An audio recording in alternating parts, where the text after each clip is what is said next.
오늘은 이제 대림절 셋째 주일입니다.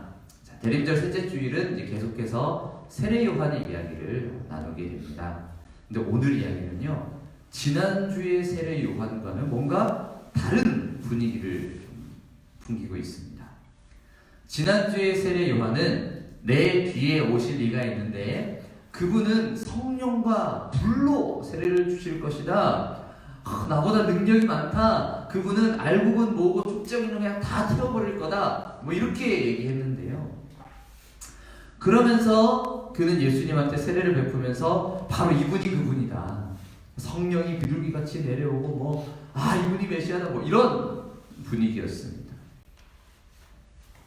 그런데 오늘 본문을 보면 세례 요한은 감옥에 갇혀 있는 상황 가운데 예수님이 진짜 내 뒤에 오실 그분이 맞나? 하면서 의심하고 있습니다. 흔들리고 있는 거예요. 지난주에는 그분이다. 바로 이 예수가 그냥 막 이렇게 했는데 이번 주는 말씀 보면 당신 맞습니까? 이거 뭔가 좀 이상한데요? 이러고 있는 거예요. 왜 그럴까요? 우리가 이 의문을 품고 오늘 본문을 우리 함께 읽어 나가면서 하나님의 뜻과 계획이 무엇인지를 나누고자 할 텐데요. 오늘 제목은 그냥 6절 그대로입니다. 저는 이 설교 제목을 그렇게 중요하게 생각하지 않아요. 설교 제목보다 중요한 건 본문입니다. 본문에서 항상 제가 제목을 빼는데 오늘 핵심은 바로 6절. 누구든지 나 때문에 시험 들지 않기 실족하다. 발을 돌뿌리에 채이는 것. 잘 걸어가다가 하고 돌뿌리에 채이는 것처럼 예수를 믿다가 시험 들지 않는 자는 참 복이 있다. 이 말씀을 가지고 말씀을 나누고자 합니다. 그래서 오늘 앞에 찬양도 다 복에 대한 내용이었어요. 참된 복이 무엇이냐? 우리 이것을 머릿속에 담고 본문을 한번 보겠습니다. 자, 2절입니다. 요한이 옥에서 그리스도께 사신 일을 듣고 제자를 보냈다. 요한이 지금 감옥에 있어요. 왜 요한은 지금 감옥에 있을까요? 아는 분은 잘 아시겠지만 이 이야기는 14장에 자세히 나옵니다. 마태복음 14장 3절 4절을 보시면은 전에 헤롯이 그 동생 빌립의 아내 헤로디아의 일로 요한을 잡아 결박하여 옥에 가두었으니 이는 요한이 헤롯에게 말하되 당신이 그 여자를 차지한 것이 옳지 않다 하였습니다. 여기서 말하는 헤롯은 예수님이 태어나던 당시의 헤롯 대왕은 아닙니다. 예수님이 한 4살쯤에 그 왕은 죽고 그 왕의 이제 아들들이 그 뒤를 차지하게 되는데요. 이 왕은 이제 헤롯 안티파스입니다. 근데 헤롯 안티파스는 하도 좀 교활한 짓을 많이 해서 예수님도 헤롯 안티파스는 저 여우 새끼 이렇게 막 이야기하기도 하셨어요. 저 여우 같은 놈 이렇게 하기도 했습니다. 근데 이 헤롯 안티파스가 무슨 짓을 해서 그러느냐? 자신의 이복 동생인 헤롯 빌립 1세 그 사람의 아내인 헤로디아를 강제로 빼앗게 됩니다. 그러니까 헤롯 안티파스도 아내가 있었고 이제 동수가 할 일이 생겼네요. 네, 우리 하연이가 왔어요. 하연이 안녕. 하연이 머리 했네.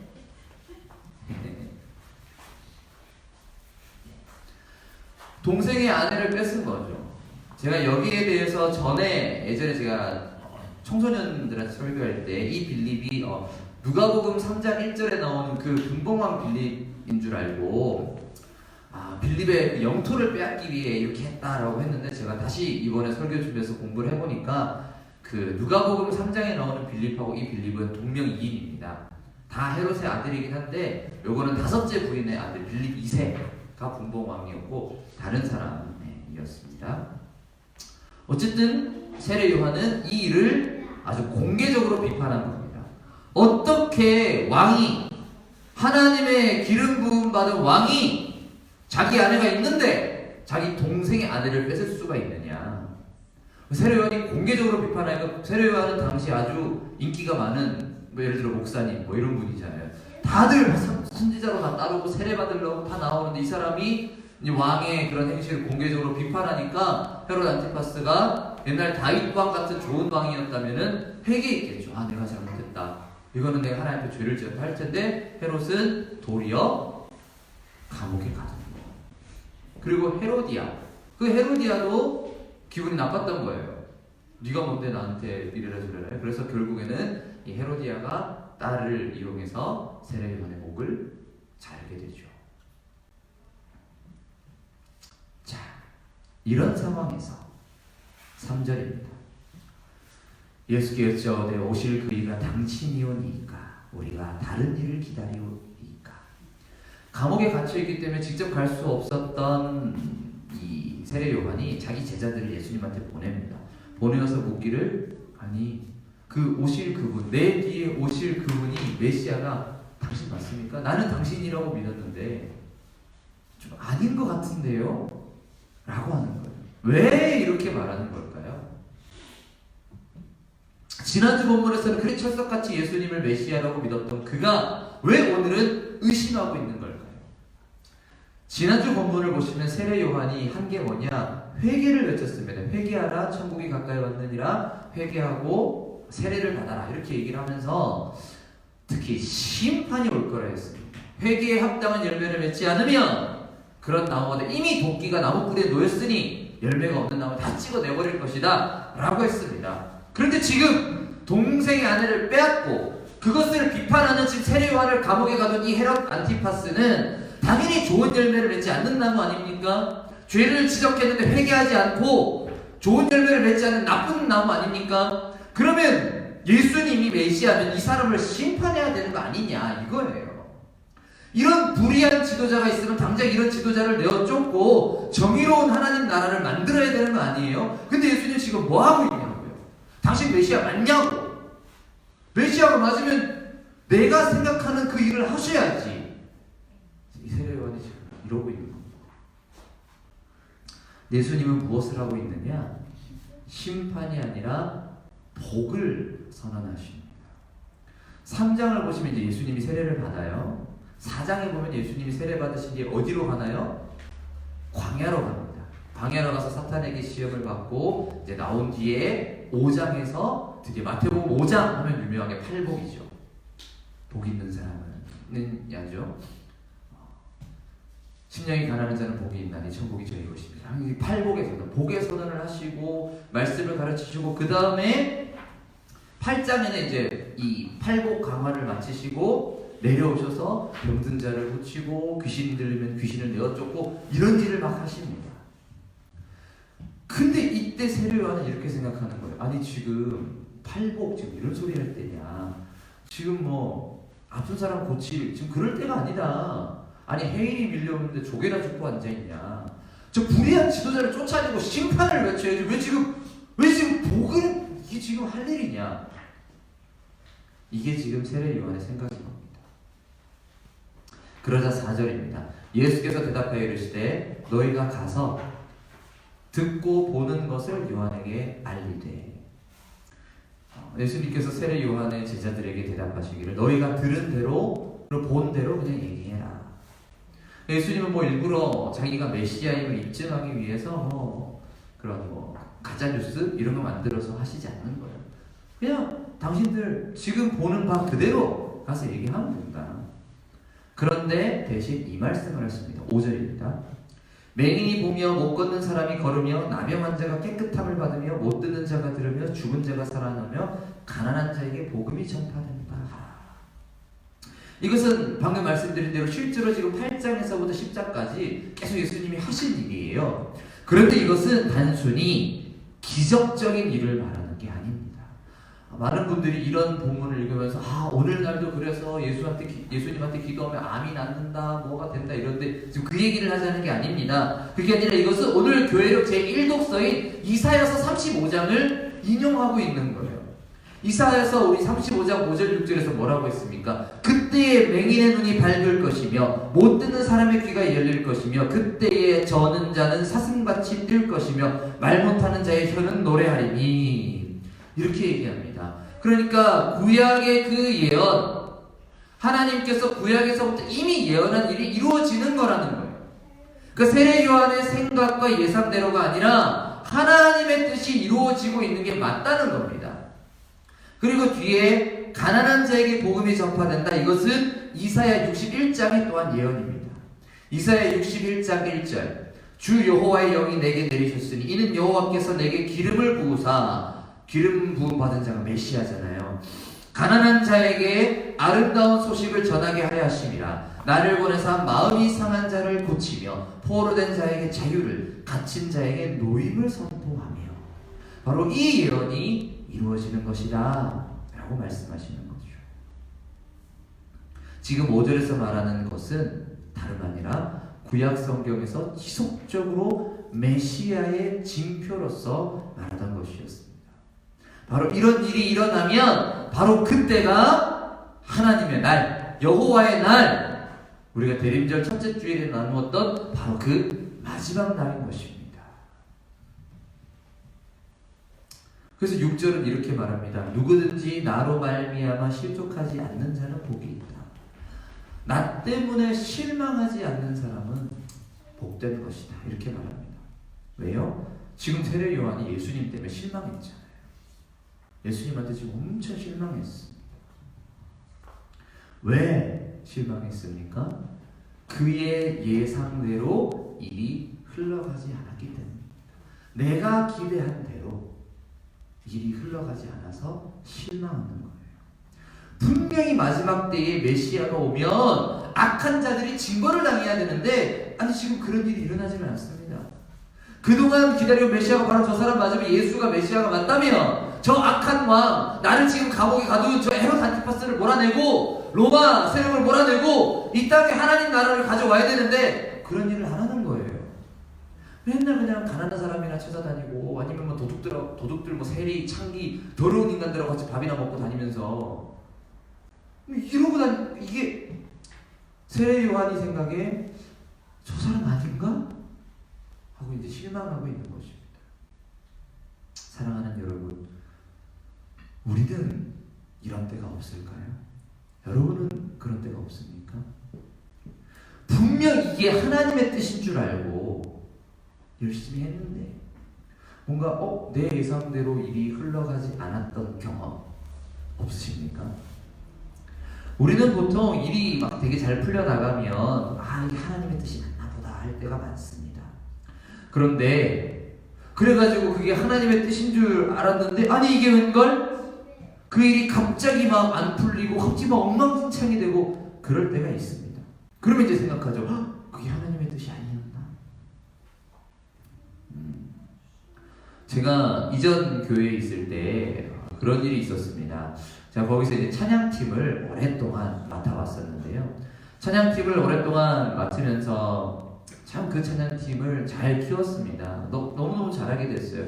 장비도 되게 좋은 것도 하게 되고 실력도 엄청 늘어서 교회에서뿐만 아니라 뭐 다른 곳에 가서 행사도 하고 정말 되게 저희가 멋지게 잘했었습니다. 거의 뭐 서울에서 막 활동하는 팀들만큼이나 실력적으로 되게 나아졌어요. 몇 년 동안 저희가 하면서 정말 우리 관계도 끈끈해졌고 그랬는데 갑자기 어느 날 청천벽력 같은 소식이 들려왔습니다. 저희가 더 이상 교회에서 활동할 수가 없게 된 거예요. 우리는 그냥 잘하고 있었는데 그냥 위에서 그냥 내려진 결정 하나 때문에 우리는 그냥 앞으로 못하게 됐습니다. 모두가 다 패닉에 빠졌어요. 우리가 지금 거의 7, 8년 가까이 해온 일은 뭐지? 우리는 왜 지금까지 이러고 왔지? 다들 충격에 빠져 있다가 한 두어 달쯤 지나서 우리가 생각을 했습니다. 함께 기도하면서 크나큰 실망감 가운데 있다 우리가 기도하면서 내린 결론은 이 하나님의 뜻이다. 하나님께서 우리가 교회 안에만 머물러 있지 말고 이제 교회 밖에서 우리가 이 해왔던 것들을 이 찬양 예배를 하라고 양산 전체에 우리가 유익을 끼치라고 우리가 이제 교회 밖으로 나가라고 이제 하나님 이렇게 하시나 보다. 우리 그렇게 생각을 하고 밖으로 나와서 교회 밖에서 주중에 뭐 MO팀 무슨 팀이나 무슨 팀 이런 팀처럼 주중에 밖에서 예배하라고 그러나 보다 하고 시작을 했습니다. 처음 시작할 때는 엄청 거룩하게 기도하고 난리 나고 이렇게 시작을 했어요. 하다 보니까 처음에는 우리 장소도 없었는데 좀 어떤 또 목사님의 호의로 또 교회에서 예배도 드리게 되고 정말 처음에는 되게 좋아 보였습니다. 그런데 1년이 지나고 또 2년이 지났는데 점점 사람이 줄어드는 거예요. 급기야는 한 주에 1명, 2명 그게 몇 개월씩 갔어요. 몇 개월 동안 우리는 찬양팀을 열심히 주면서 앞에 섰는데 한 명 앉아있어요. 이렇게 하다 보니까 이제 점점 사람들이 지치는 거죠. 점점 지쳐갔습니다. 그러다 결국 2년 정도가 흐르고 나서 예배는 멈추게 되었고 팀은 완전히 흩어지게 되었죠. 그 일을 겪고 나서 우리 팀의 멤버였던 한 청년이, 또 여러분이 너무 잘 아는 그 청년인데요, 그 청년이 물었습니다. 군대에서 제대해서 오니까 팀이 없어졌다. 이거 도대체 어떻게 된 일이냐. 목사님, 우리는 그때 처음 시작할 때 이게 하나님의 뜻인 줄 알고 시작했잖아요. 근데 이게 이렇게 됐으면은 그럼 그건 하나님의 뜻이 아니었나요? 이렇게 물었습니다. 그래서 제가 그렇게 대답했죠. 친구야,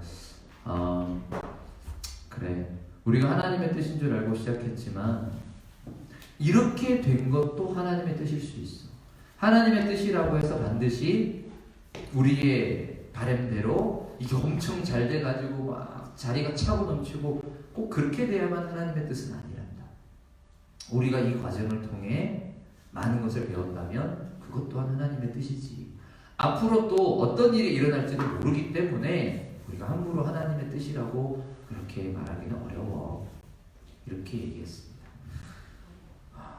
여러분, 제 개인의 삶을 아시는 분은 저에게 많은 일이 있었던 것을 잘 아실 것입니다. 저는 그때마다 생각했습니다. 그게 하나님의 뜻이 아니었나?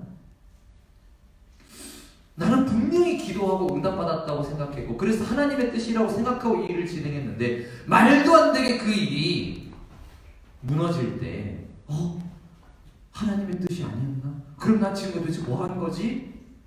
이런 생각들이 저를 너무 힘들게 했었습니다. 그러나 하나님의 뜻은 그런 것이 아니었습니다. 우리는 많은 경우에 예상하고 예측합니다. 지금까지의 데이터를 바탕으로 앞으로 일어날 일을 예상하고 예측합니다. 네, 그게 합리적인 태도 맞습니다. 그리고 그런 합리적인 태도가 우리의 삶에서 필요한 것도 사실입니다. 하지만 신앙의 언어는 다릅니다. 신앙의 언어는 예상과 예측이 아닙니다. 신앙의 언어는 믿음과 소망입니다. 우리는 소망할 따름입니다. 우리는 믿을 따름입니다. 우리의 예상과 예측은 사실 종종 빗나갑니다. 생각해보세요. 여러분 인생 살아오시면서 여러분의 예상대로 다 흘러갔습니까? 그렇다고 해서 우리의 예상과 예측이 다 쓸데없다는 건 아닙니다. 하지만 아무리 예상하고 예측하고 계획을 세운다 하여도 그 모든 것들이 다 무너지는 순간이 우리의 삶에 찾아오더라고요. 그럴 때 우리는 하나님의 뜻이 대체 어디에 있는가 하고 묻게 되어 있습니다. 오늘 세례 요한도 마찬가지입니다.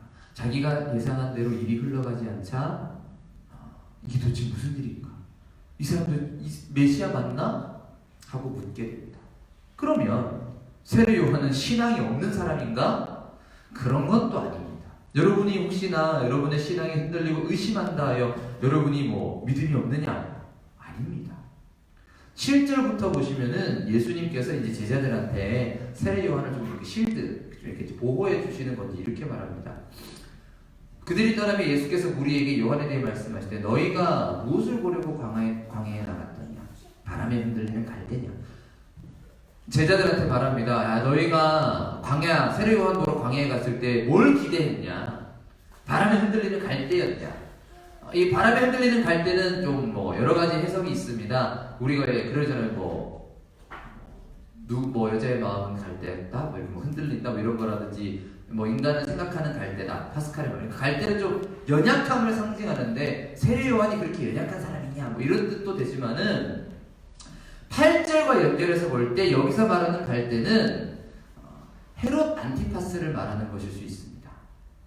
왜냐면 실제로 당시 사용됐던 이 동전을 보면은, 이 헤롯 안티파스가 갈대를 이렇게 싹 들고 이 동전에 찍혀 있는 모습을 볼 수 있다고 하더라고요.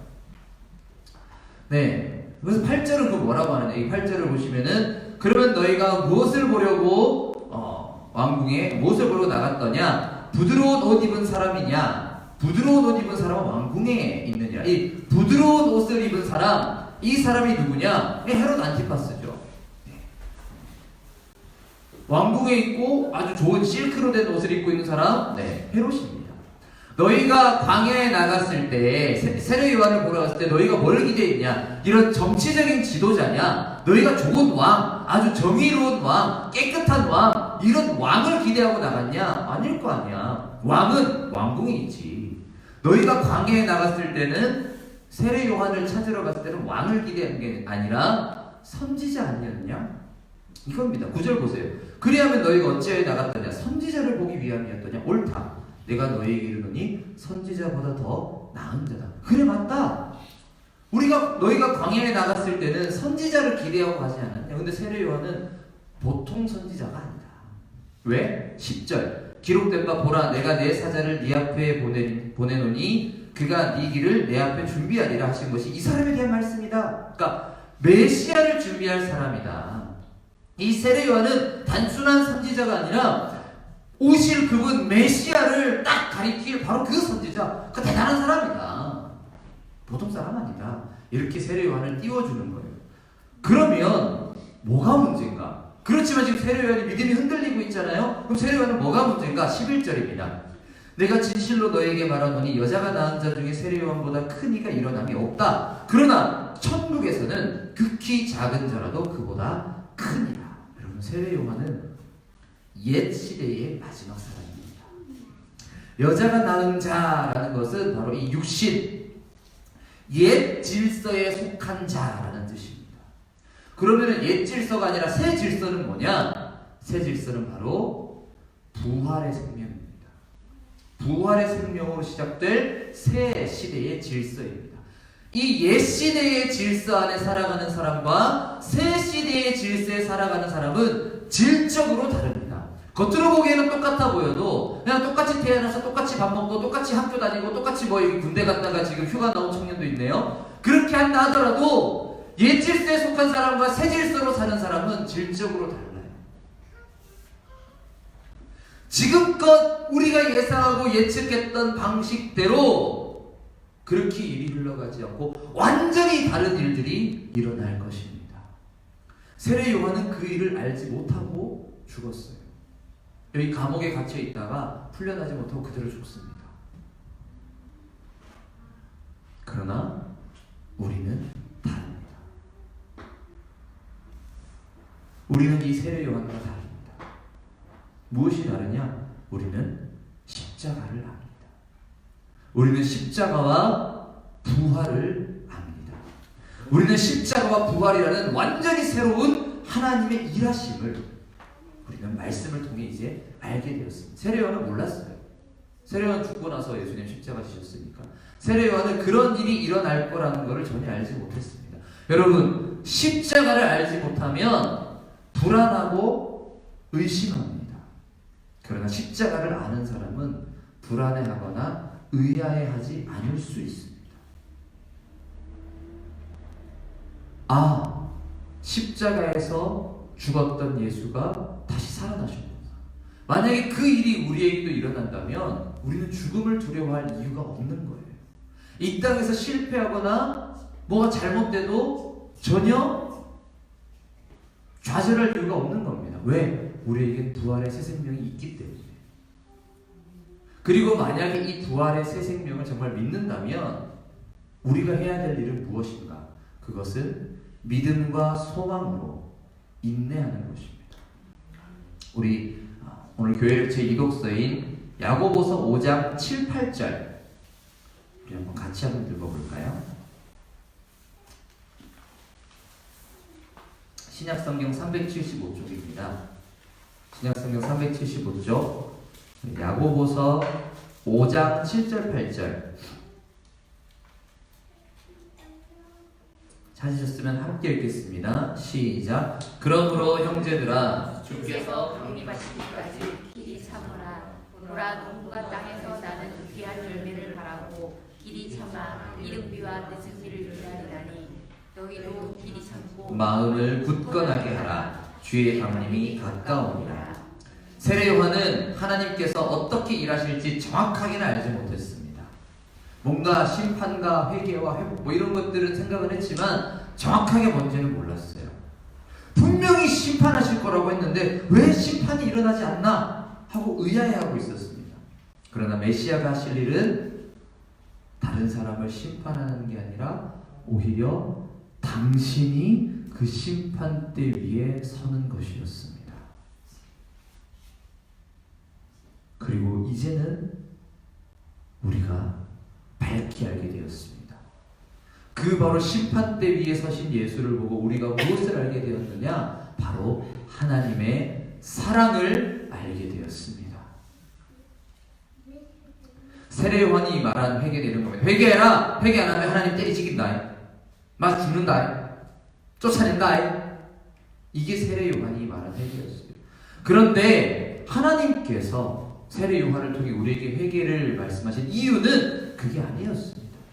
우리가 회개하기를 바라신 이유는 우리를 징벌하기 위해서가 아니라 우리를 사랑하기 때문이었습니다. 부모가 자식한테 네 똑바로 해 안 하면 너 혼날 줄 알아 할 때 부모의 목적이 혼내는 데 있습니까? 자식이 바르게 자라는 데 있습니까? 당연히 바르게 자라는 데 있죠.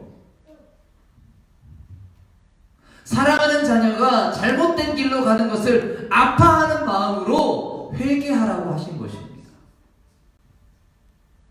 그런데 회개하지 않을 때, 그렇게 회개하라고 말해도 회개하지 않을 때, 그래 니 회개 안 했으니까 내 말한 대로 너희 시기들 다 그냥 막 이렇게 심판하신 것이 아니라 오히려 하나님의 아들이 사람이 되셔서 사람의 모든 잘못을 대신 지고 십자가에서 죽으셨습니다. 이것이 기독교의 진리입니다. 로마서 5장 8절은 이렇게 말합니다. 우리가 아직 죄인 되었을 때에 그리스도께서 우리를 위하여 죽으심으로 하나님께서 우리에 대한 자기의 사랑을 확증하셨느니라. 우리가 여전히 회개하지 않은 죄인이었을 때에 그리스도께서 우리를 위하여 죽으심으로 뭐가 드러났느냐? 하나님이 우리를 사랑하신다는 사실이 밝히 드러났다는 겁니다. 여러분, 우리가 잘해서 사랑받는 거 아닙니다. 우리가 깨끗하고 우리가 도덕적으로 윤리적으로 순결해서 그래서 우리가 구원받은 게 아닙니다. 우리가 아직 죄인이었을 때 여전히 여러분의 신앙이 오늘 세례 요한처럼 흔들리고 하나님을 믿기가 어렵고 또는 아예 그냥 죄 가운데 있고 그러고 있을 때에 하나님을 너무 사랑하세요. 너무 사랑하는데 그 사랑을 우리가 믿지를 못해. 하나님 진짜 내 사랑하는 거 맞나? 하나님 사랑 나 안 느껴져요. 모르겠어요. 할 때 그래? 내가 널 얼마나 사랑하는지 모르겠니? 그러면 좋아. 내가 이렇게까지 해야겠다. 하나님의 아들 예수께서 사람이 되셔서 그 생명을 내어주시고 내가 이렇게까지 너를 사랑해. 내가 이 정도로 널 사랑해. 하고 보여주신 것이 바로 십자가인 것입니다. 그렇기 때문에 우리는 하나님이 우리를 사랑하시나 안 하시나 불안해할 필요가 없습니다. 우리 주님 언제 오시지? 마지막 날이라 그러는데 마지막 때의 징조가 뭐지? 666이 뭐지? 바코드인가? 베리칩인가? 그러면서 불안해할 필요도 없습니다. 하나님의 사랑은 이미 십자가에서 밝히 드러났습니다. 하나님 나를 진짜 사랑하시나? 불안할 때마다 우리는 십자가의 그 사랑을 다시 확인해야 되는 것이지 어디 기도원 가가지고 기도한다고 확인되는 게 아닙니다. 만약 그렇다면 지금까지 우리는 말씀에 기반한 종교가 아닌 내 감정에 기반한 종교를 믿고 있었던 겁니다.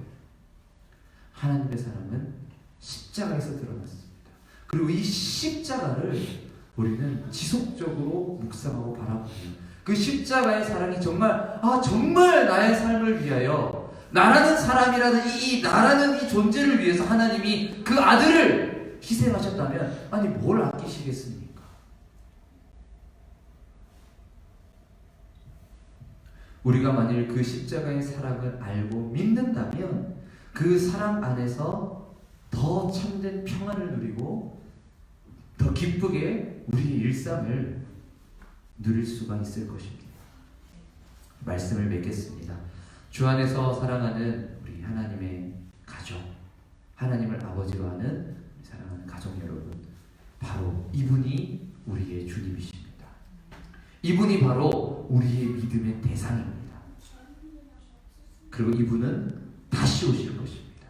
그래서 이분이 바로 우리의 소망의 대상입니다. 우리의 믿음과 소망의 대상은 우리가 예상하고 예측하고 바라는 어떤 것이 아닙니다.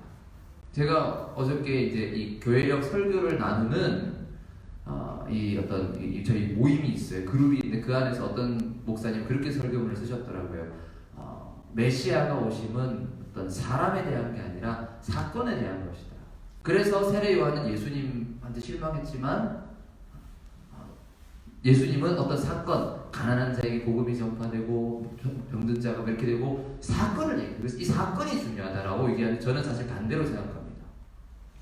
저는 반대로 가르치려 합니다. 여러분, 우리의 믿음의 대상, 우리의 소망의 대상은 우리가 예상하거나 예측하거나 바라는 어떤 사건이 아니에요. 왜냐하면 우리의 예상과 예측은 항상 빗나가거든요. 만약에 이렇게 될 거라고 믿었다면 이렇게 안 되면 예수 안 믿을 겁니까? 가짜입니까? 하나님이 가짜예요? 내가 이 사람하고 결혼하면 애기 쑥쑥 나고 잘 될 줄 알았는데 이혼했어요. 그러면 하나님의 뜻이 없는 겁니까? 뭐가 잘못된 거예요? 하나님이 없는 겁니까?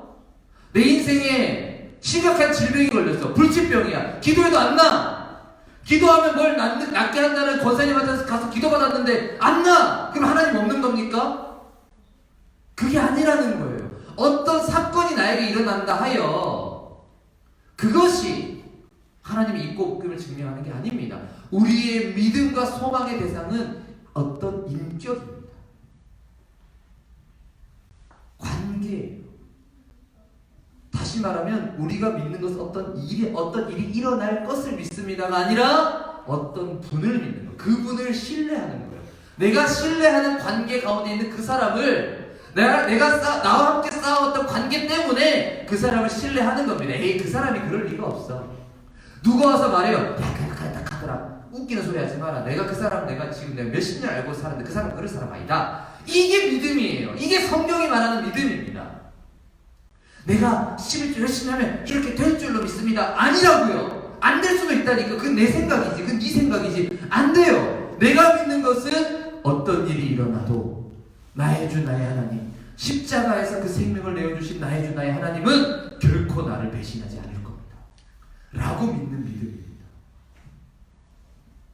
우리가 바라는 것도 우리의 소망도 어떤 일이 아니라 어떤 분이 이런 일이 일어날 거라고 믿습니다가 아니라 그 분이 오실 거다. 마치 아이가 부모를 기다릴 때 좋은 장난감을 갖고 올 거야 라고 믿는 게 아니라 아빠를 기다리고 엄마를 기다리는 것, 그 사람을 기다리듯이 우리는 그 분을 기다리는 거예요. 그분이 오시면 어떻게든 하겠죠. 그분이 알아서 하실 거예요. 그것을 믿는 것이 믿음이요. 그분을 기다리는 것이 우리의 소망입니다. 우리가 믿는 것이, 그리고 또한 우리가 바라는 것이 어떤 일이 아니라 바로 그 분이라면 우리의 예상과 예측대로 이 흘러가지 않더라도 우리는 평안 가운데, 기쁨 가운데 기다릴 수 있을 겁니다. 이 믿음이, 이 소망이 우리 안에 있기를, 그래야 우리가 참된 소망과 기쁨으로 그 날을 그리고 그분을 기다릴 수 있기를 주님의 이름으로 축원합니다. 기도하겠습니다.